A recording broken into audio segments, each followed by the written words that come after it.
Hello, everyone. I'm Reverend Nhien, founder of Evolving Enneagram. And if you've been seeking a compassion-based, contemplative approach to Enneagram inner work, you are certainly in the right place. I am so excited. We are in week, 35 now of a 52-week Sunday talk series based on the book by Oren Sofer, Your Heart Was Made for This. And today I'm especially excited because I have a very special guest with me here today, Kristina Frank. Kristina is an adjunct faculty for Evolving Enneagram. She has been so since 2020. She's been attending Evolving Enneagram events since 2018, I believe. She's a certified, a commissioned presenter of centering prayer with contemplative outreach. And she's a certified Enneagram teacher with that famous, amazing Shift Network training with Russ and Jessica. So those are just a few of Kristina's many qualifications, but most of all, I have brought her here to share her wisdom and experience from her own lived grappling with this topic of rest, contemplation, and we can spatter some Enneagram here and there if we're called to do so. So hello, Kristina, and welcome. Hello there. Hello. Okay. One thing I would add to my bio is that I'm a spiritual director. And that word is so confusing because it sounds like directors are directing, but it's more like a friend. It's a spiritual friend.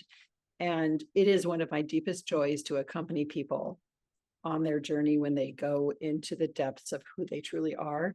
So I would add that to my resume as something that I do, and that's something that I am. And so, yeah. Amazing, amazing. Yes, thank you for reminding me to include that. That's such an essential piece. And I know you also do one-on-one work through Evolving Enneagram as well. And now so that your spiritual direction training just further infuses that space with a skill set and a way that you have steeped in this, again, I think more than as something you do, but as something you are. So I'm so excited to hear about that. And so speaking of you and your journey, I would love to just begin by inviting you to share about your personal journey with rest. Yeah. Yeah. It was interesting because I was preparing to talk with you and I thought of different things to share. And this morning I was sitting on my deck and I heard this thud. And then this wasp fell on the floor and it was dying. And it was it was kind of graphic about how it was dying. And it was just an interesting thing because there were birds flying and the beautiful sounds of nature, and the leaves were blowing in the wind. And I had this sense of depth. And I think all of us probably can remember some feeling, maybe when we were a kid and we were in school and something happened where somebody was embarrassed, or the room became quiet, the bottom dropped out. And everyone was like, okay, let's get away from that. Don't go there. It's bad. Let's escape it. Let's cover it up. Let's avoid it. And what I would say is that what I've learned over my course of life is that rest is going to that place. You don't go there to start with. You don't intend, I don't intend to go there. But when I go there, that part of me is held. And I can think of it I think of it like a child. I see you, I honor you, and I hold you. And so when we go to rest, it's like going back to the source of who we are. And that moment that feels so scary and so emotionally fraught, oh, that kid was embarrassed in the schoolroom and it was embarrassing and we want to avoid it. Let's cover it up and avoid it. Are you kidding? We're trying to hold that down. And that's the very thing that we can hold. So to me, rest is rest. Well, there are many things that rest is, but one of them is first acknowledging that who we are and what our experiences are can be. And so over my course of life, I felt like I've tried to be what I'm supposed to be. I've tried to be helpful for people. I've tried to achieve things. I identify as a type 3. I want to be, effective and good and of service and all these things. And resting is absolutely taking a break from that because I can't keep it up. And in my life as a parent, I have 6 kids. They're very unique, as I'm sure everyone's kids are, right? My kids span the spectrum of all sorts of things. And so I invite us all to consider that the very thing that we don't want to rest from, the very thing that we want to avoid or cast aside or put in the past, resting from keeping it away is a gift, and letting it be here. Like resting is not denying. Resting is being whole. And that's kind of like an orientation to it. So that's a little bit of what I would say, but it's not all. Yes, for sure. And so as you're speaking, a few different things came up for me. And again, it's almost like when we talk about God or the divine, right? We're just kind of approaching it from different angles, not ever able to fully encapsulate it, right? But like the facets and the faces. And it sounds like when you were talking, the sense I got was of rest as a kind of inner hospitality. Yeah. Absolutely. Hospitality, radical hospitality is the word I would say. Radical hospitality. Yes. Rest from rejecting, carving out reality, right? Carving out the approved segments, curating reality, right? Resting from that. That's beautiful. To inner hospitality. That's what I heard as you were sharing. And so, and the gorgeous thing about that is that as we stop curating reality and we sink into what is true reality, we discover like the power of life. Like the very thing we're afraid of can be the portal into a fullness of life. yes. And yeah. And I think of it like being on top of the ocean and like you're floating and you're just this little, I don't know what thing floating on the ocean, and the waves are coming. There's this movement happening, but we're almost like unaware of it. And then when we're forced through life's experiences to actually let go of our idea that we're this small thing and sink into the ocean, we realize we're part of this gigantic thing. That is like okay, when my mom died recently a couple of years ago, I had this experience of like I love the idea of in yoga at the base of the breath there's a pause, and then we re-inhale, and then we pause. And that pause at the base of the breath is not nothing. It's like a powerful presence.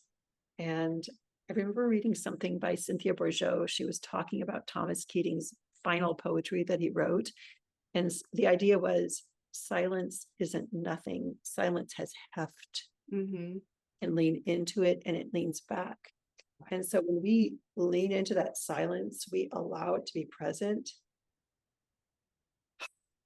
Like it comes back into us and it enlivens us, and it's not something separate. So I think about I just want to talk about the breath for a second, because my parents, my mom dying in particular, and my first grandchild being born, and this idea of breath is really important to me. It's like my mom died, and her final exhalation that I was gratefully there for. I love to be with people when they die. I do. It's gorgeous. Is she exhaled into that silence.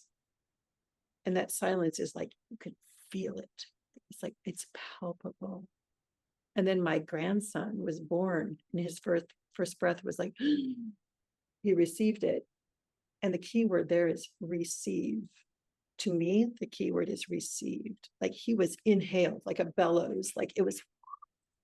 And each of us are walking around as beings that are enlivened through this breath of this divine force that moves the tides, moves the moon. And so when I rest, when I go to like float on the ocean, or if I'm not good at floating, I can be like somewhere else. It doesn't have to be that image, right? But I can remember who I am and where I come from, and that I am not, whatever my agenda is, my Enneagram agenda, which is my particular way of being, of participating. It feels really, really important. But ultimately, what I'm trying to do is on my own steam. And if I can trust that who I truly am, my essential qualities of who I am, are part of that ocean, then it just like liberates me to quit trying so darn hard to create what is already present. And so for me personally, rest is like, it's essential. There's this idea of like initially rest can be a place we go to. Go there because we need a rest, because we're tired from trying so hard to do all the things we have determined are good. And they're probably good. For the most part, they're probably good. But we're doing it. We are doing it. And when we go to silence and we go to rest, we can recognize, oh, I am doing it in concert with the force of life. And what I'm doing is not of my own accord. And so I feel like it's not a place we go to, it's a place we come from. It initially starts as a place we go to, but it becomes a place we come from. And so whatever our Enneagram type is, whatever our orientation is to being, to adding value, we're on the right track. We've got something good to bring to the world. You know, we're doing something good, but we're doing it the hard way. And if we are able to surrender to the fact that we're not like actually doing it on our own, we're part of a beautiful fabric, then it's more free, it's more enlivened, and the rest is what gives us that ability to see it. And it's completely against what we're taught in our society, because our society is taught, let's go forward, let's make a plan, let's do it. And whatever our type is, like, let's go have that experience, or let's figure this out, or let's control that. And they're all good impulses, but there are impulses that are fabricated from our ego, which is trying so hard to do what we're actually already made to be.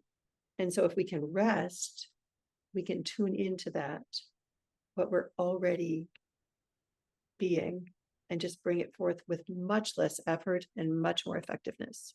So rest is actually powerful. It's like the power of the ocean. It's the power of the breath. It's the power of everything. To me, rest is,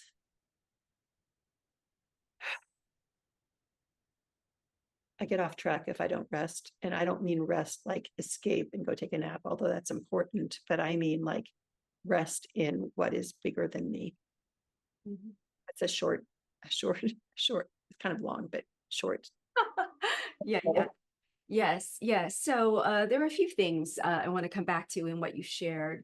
One is what you named is what I experience as the parallel.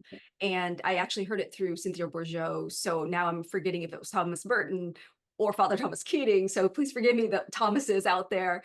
But the idea that centering prayer as resting in the divine begins as a place that you go to and then becomes a place you come from. So in her book, Cynthia Bourgeau's book, Centering Parent in Awakening, that is how it's described, the journey. So in a way, I mean, so this being a contemplative, compassion-based path of transformation, when we talk about contemplation, I mean, we are talking about the same thing virtually every week in from different approaches, right? Rest and contemplation as a path of being with a capital B, you know, there's a similarity in that. And then the other thing I heard you say is that it is received. And so, and that again, you know, I share this experience in this viewpoint that how many of us try to rest very ineffectively, right?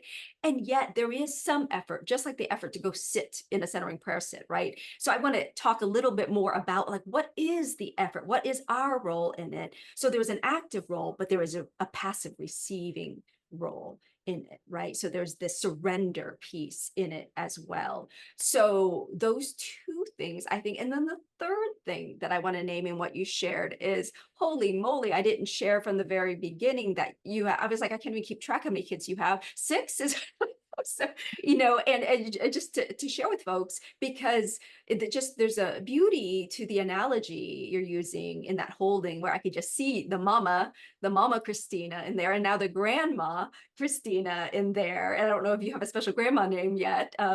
So, but that feeling, that felt quality of being held in something bigger than yourself, that is a nurturing feeling, right? Not, you know, like there's like being held in love, if you will. And so I just want to hand it back to you, just reflecting that there are these 3 beautiful themes I see in what you just shared, both in the holding sense, but also because for many people, it's like, yes, and to arrive at a place where we can receive rest as a gift of grace, right? That there might be some motions to go, either to go toward perhaps, or to refrain from, as you said, right? Refraining from rejecting your reality, refraining from curating your reality. And I'd love to have you elaborate on any of those topics. Yeah, so. Yeah, no, there are so many things. We could talk for probably hours about all these things, because to me, this is like the thread of my life that I have followed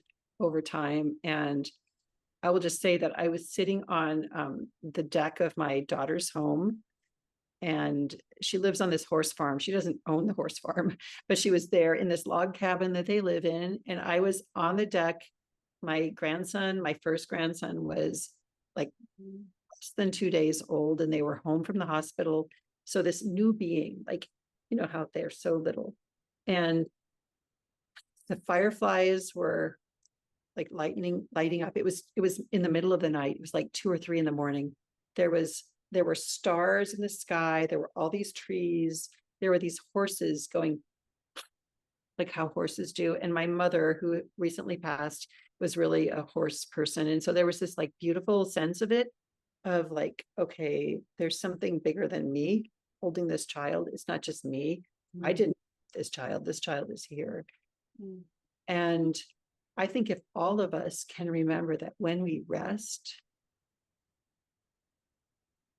whether we had, you know, supportive parenting or challenging parenting or whatever our life experiences were, our essential nature is part of nature. Like, we're part of this beauty of creation. And so like the process, like you mentioned so many things that we could go toward, but I'll just mention like the actual process of accessing that. Like, how do I, as a person, like I have kids who are different ages, they're doing different things. How would I like them?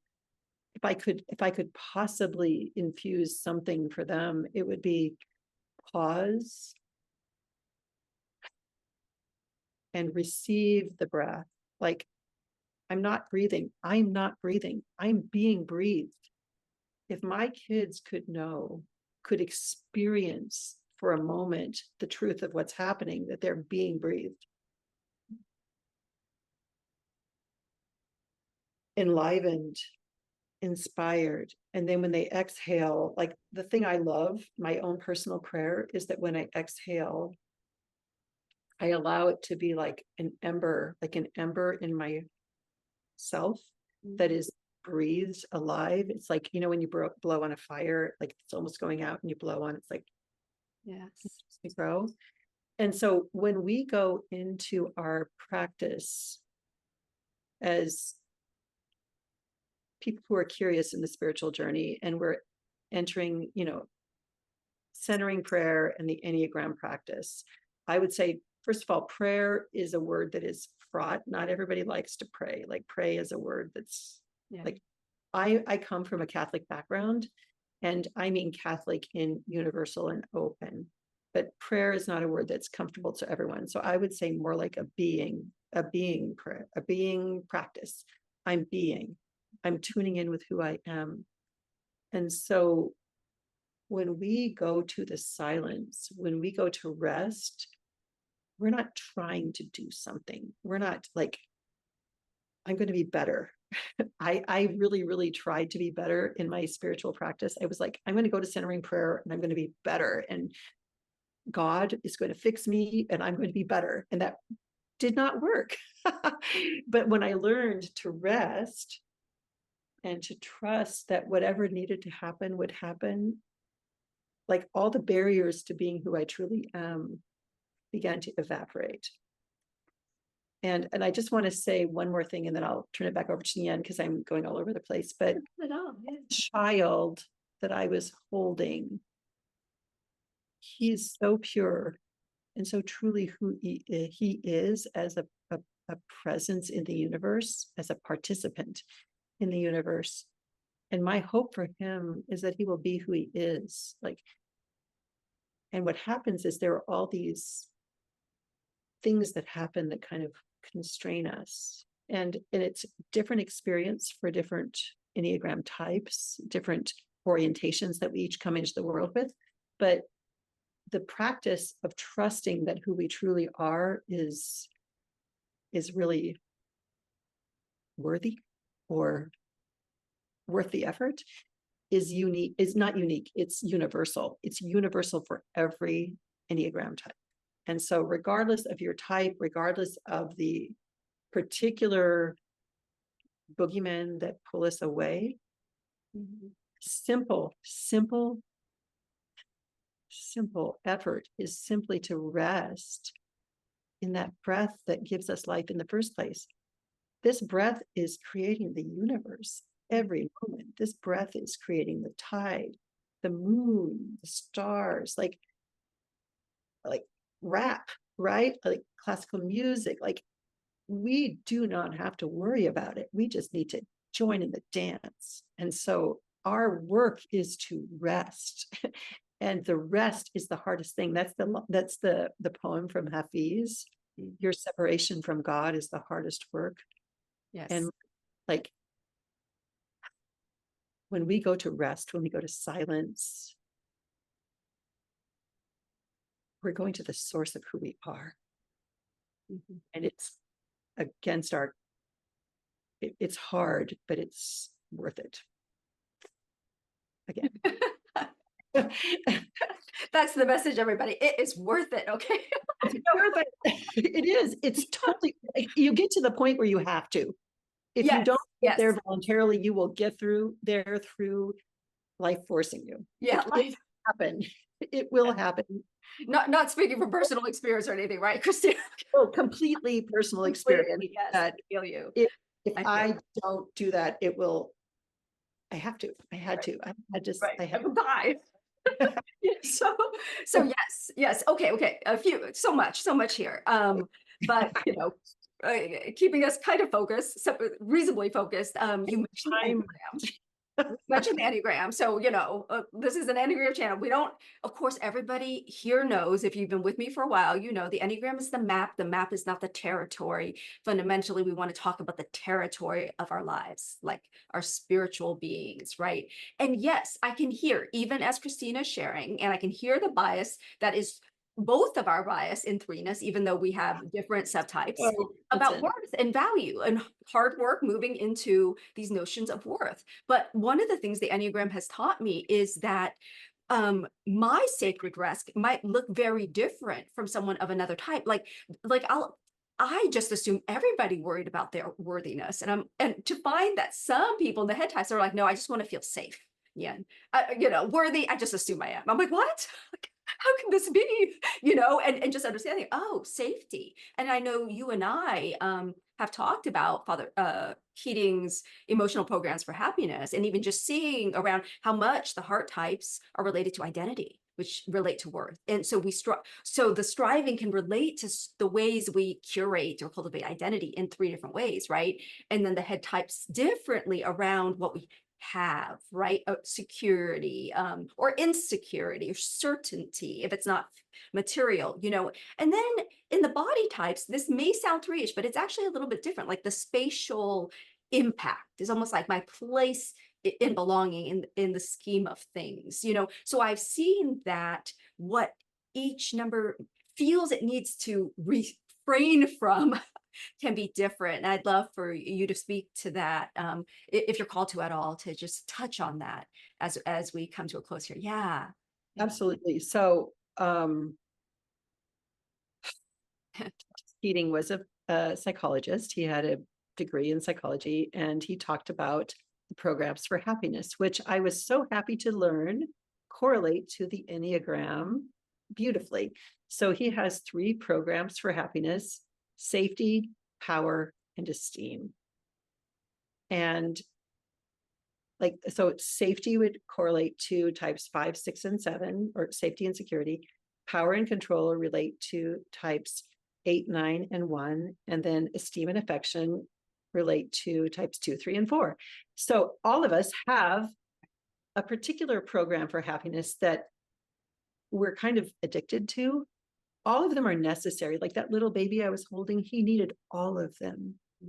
Over time, like we become addicted basically to one of them. They become overly important. And so when we go into the silence, we're going to notice that there are things that are not letting us go to the silence. There are things that we're paying attention to. And if we notice, oh, those are related to power and control, esteem and affection, safety and security, don't be scared. It's like, oh, I'm not the only person who had that feeling. These are so universal that there are books written about them. There's spiritual practices, they're ancient practices. They aren't like invented in the modern era. And so I would say that as we go toward rest and we have resistance to rest, rather than being like, I can't rest, I'm not for rest, rest's not for me, noticing, why am I not wanting to rest, or what's pulling me from rest? Why do I think rest is bad? Why do I like, and for each person on the Enneagram, I'm doing the circle sign because the Enneagram is a circle in the diagram. Each of those resistances are different, and each of us may feel every one of them at different times in our practice. And the daring, countercultural, essential part of ourselves is to dare to rest from those very things that we so desperately want. And they're different for each of us. And it's not like they're wrong. So like my desire for safety and security could be very, very true. I do need that. But if I'm driven by it and I'm addicted to it and I make decisions based on it unconsciously, I'm going to behave in a way that feels suffering to me, like suffering, and it feels ineffective, and it is just not, like the gears don't mesh, right? And so if I tune into how do I actually exist as a human, I will find through natural means ways for there to be safety and security that are completely different from what I would have anticipated. And this kind of goes back to what Nhien and Logan were talking about a couple weeks ago about like the law of 3. I have these opposing views, and it's like, I want security, but I have to make it happen, or whatever it is. I'm not going to find or discover or participate in that new evolution, unless I open to it, I won't even see it. I won't know. It's like there are these roads in front of me, or these ways of being that are completely different. Like I will not see it the same way as I did before. I have a friend who has been the leader of a nonprofit here in town for many, many years. And he said that his team, he would bring the law of three into the team, and they would have these opposing views, like this team has this team has this. And it's like, yeah, they're real. And so and then something new evolves from it. So when we go into rest, whatever our particular agenda, whatever our tensions are, we open to that evolution of something new, something we cannot fabricate. And when we do have it manifest, it's like, oh yeah, that's totally me. That is totally me.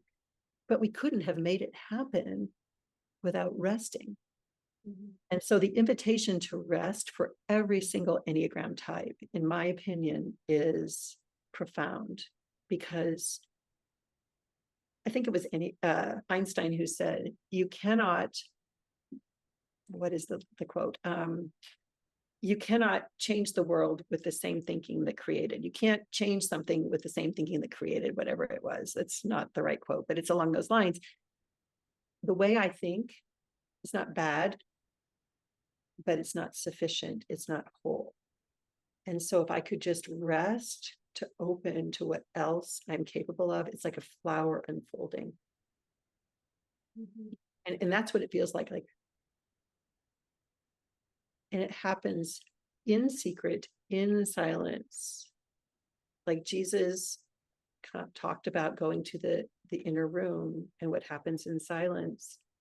And it does, whether you're Christian or not, the idea that this truth is creation happens in silence. What's growing in the womb, in our spiritual womb, happens in silence, and it manifests in glory. Yeah, beautiful. Thank you. Yeah, and I think the quote is along the lines of no problem can be solved at the same level of consciousness There that we go. created it. Good job. Right? No, yeah. So yeah, one of my favorites is why. I mean, you actually shared a lot of things that are like, these are my favorites. So yes, but and then even I was thinking about, but even from the more Christian language, your last name, and I was like, one of my other favorite quotes is, Christ in you, the hope of glory. But the Christ being like the inner Buddha as well. So again, today, just because we want to speak to what's authentic for each person who's here, Kristina, you coming from a contemplative Catholic background, but recognizing that our book is written, Sofer's book, it's written from a Buddhist background. And we really are this inter-spiritual community that is less interested in the religions that might be the roads or the paths to the experience, and much more interested in the direct experience itself. The experience of love, the experience of unity, the experience of being, whatever the languaging or the path. So I invite you, as you're listening, to kind of translate it into your own words, your own path, the way that it fits in your spiritual belief system, right? But what I hear, I'll give you an opportunity to share if you have any last things you want to share, but just again, hearing so far this notion of, again, what we rest from being a continual theme, and that resting from in these three programs for happiness that we all have. We all want security. We all want autonomy and control. We all want esteem, but recognizing perhaps with compassion that if you're in a particular triad, that might feel a little, you might overrank or overvalue that unconsciously. And what the Enneagram can help us to do is see how, like, oh, now it makes sense. Like I just assume that you got to have that. You got to make that happen, until I see the Enneagram and I learn, oh, this is actually a disproportionate orientation toward this thing, right? And so I can back off. I back off a little. And that when I rest, there is mystical, magical, something else, a third that we didn't, as you said, to use your words, fabricate, that arises out of being, and oftentimes a solution or a gift that is much bigger than anything we would have made. So again, going to the fruits of rest that are beyond our doing, if you will. So with that, I want to give you an opportunity. If there's anything that you want to make sure is shared today, and then we will talk about our upcoming live event as well. So yeah. Yeah. Well, just what I would say is, I remember when I was very young, like I haven't reread it, but there's a book, Mere Christianity by C.S. Lewis. And in there, he talks about the various rooms of Christianity. And his idea was, you go into the room and you experience the warmth of that room. And my concept of the spiritual journey has been affected by that, because I feel that any room you go into is a room in the house, or no room. Like if you're like, and so this isn't a requirement that anyone believe anything. It's more like trusting. I promise you that that grandchild of mine knew how to go to his mother's breast. And as we grow, we move away and we come back, we go away and we come back from that source of life, that mother's milk. And we all need it. And it shows up in different ways. So for me today, the mother's milk was the geese flying across my pond. And the mother's milk was that I had some dishes I had to wash this morning. And so may we notice that rest, grounding in reality that we don't understand, that we don't control, that doesn't affirm us, that doesn't, like, we're just there, is for all of us, regardless. Like, we do not have to agree, but everybody has to have a glass of water. Everybody has to go to the tap of whatever format they can receive it and drink it and imbibe. Everybody does. May we receive that nourishment of the water. Without the water, we die. So my guess, my invitation would be for rest. It's like the sacred water. Yeah. And we don't have to understand it or control it. We just have to go there, yeah, and give it a chance. Because without it, we're going to wither. Mm-hmm. Mm-hmm. Beautiful. Yeah, thank you. So as our time comes to a close today, I want to invite you to join Kristina and me for a YouTube live event happening September 22nd, 12 o'clock. We'll start at noon and we'll go for an hour or an hour and a half, depending on who's there, if you have questions. And Kristina will be there to offer more of her gems of wisdom on this profound path of resting in the divine, one way it's been called, which is centering prayer. Centering prayer is the primary spiritual practice that we invite individuals to within our evolving Enneagram community. And I'm just so excited to have Kristina sharing her gifts to support our entire community and beyond. You don't have to be a member to come join us and get to learn a little bit about this sacred practice. So September 22nd, 12 to 1 or 1:30. And with that, blessings everyone, and namaste, and thank you again, Kristina, for your service.